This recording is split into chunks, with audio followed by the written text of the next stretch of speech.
In this video, I'm going to show you how to place the tie rod adjusting sleeve that goes between the driver's side inner tie rod and the passenger side inner tie rod on this Ford Excursion. This does not affect your toe alignment, it just affects the position of the steering wheel, but I still recommend an alignment after this job is done. Let's get started.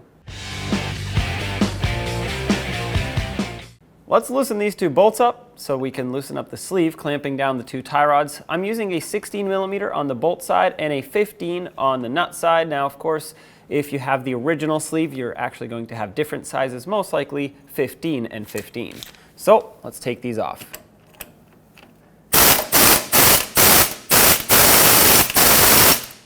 All right, you don't need to take them completely off, you just need to loosen them up enough.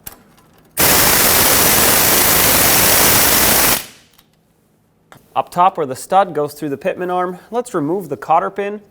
Mine is somewhat stuck here. If I can't break it free and take it out, I'm just going to cut it flush and then put a socket right over it. This happens often. I'm going to cut this end off and then pull it out this way. There we go. Even if yours is in good condition, discard it. You always want to use a new cotter pin. Now use a 21mm socket and remove this mounting nut. And break it free and take it out. Most likely you're going to have to do this by hand unless you have some sort of power tool that fits up here.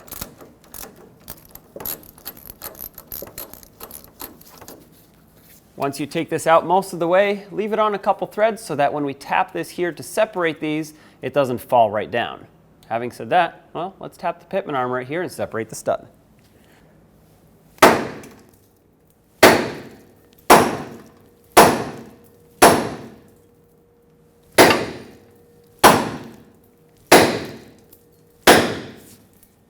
Now remove the mounting nut completely and pull this down.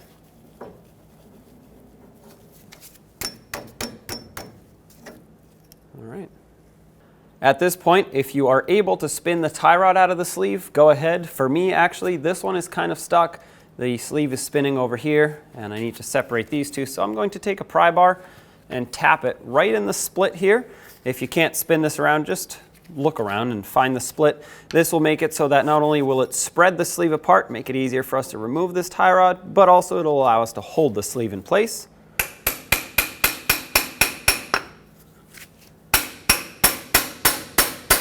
All right, and at this point you want to count the amount of turns it takes to remove this tie rod, so when we put it back, it's about the same as where it was before.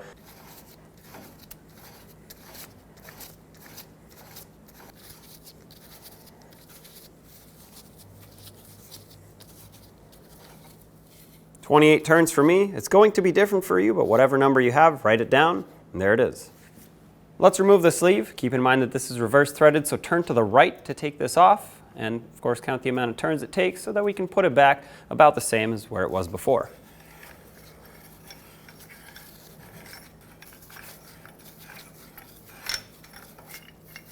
"28 turns for me, that's perfect. These are supposed to be clocked in sync with each other, so let's replace it. Apply some anti-seize to these threads, and of course clean them with a wire brush or wire wheel on a drill if you need to. Mine are actually pretty good, so I'm just going to anti-seize them. That way they don't corrode in the future.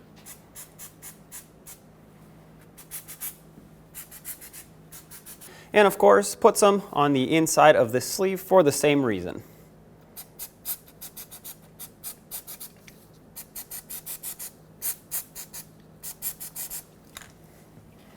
As you put this sleeve on, you'll notice one end of the sleeve has an L stamped on it. That stands for left-handed threads, and that is going to be this side. Otherwise, it won't thread on since these are reverse thread. So turn to the left to spin it on and put it back the same amount of turns it took to remove it.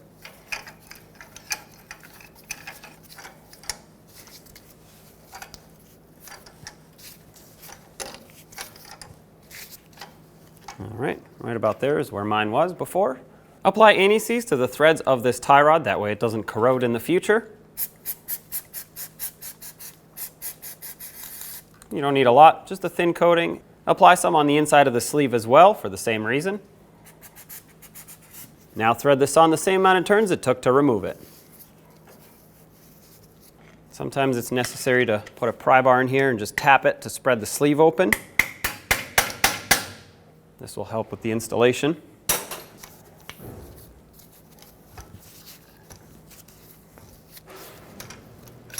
All right there is where I want it.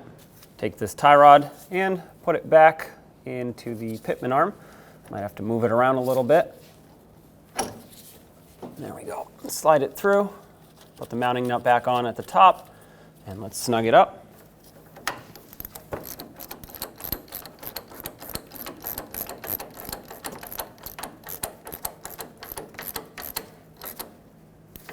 The torque for this is going to be 66 foot-pounds.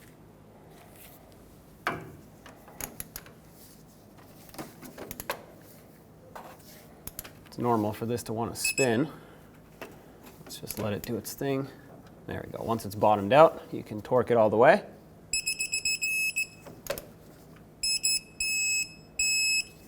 This is torqued. However, because this is a castle nut and we need to put a cotter pin through it, we need to make sure that the slot lines up.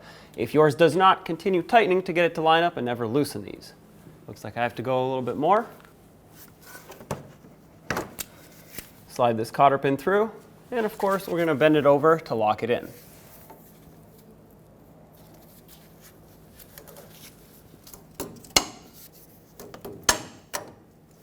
The radiator hose being very close here, make sure that nothing is going to contact it as this pivots around and moves. Now, if you're happy with the positioning of the steering wheel, you can tighten down this sleeve to lock in your adjustment. And we're going to tighten these. We're going to use an 18mm socket on the nut side and a 17 on the bolt side. Snug these up. Make sure the bolt is falling right into its cutout. The sleeve is going to have a little notch where you can put that.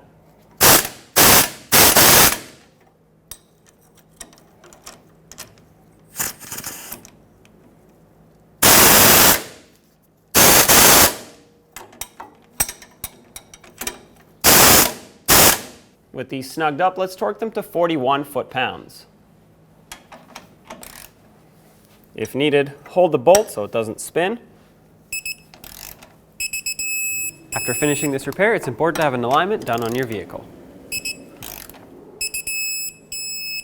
All right, this is locked in. When only the best will do, demand TRQ.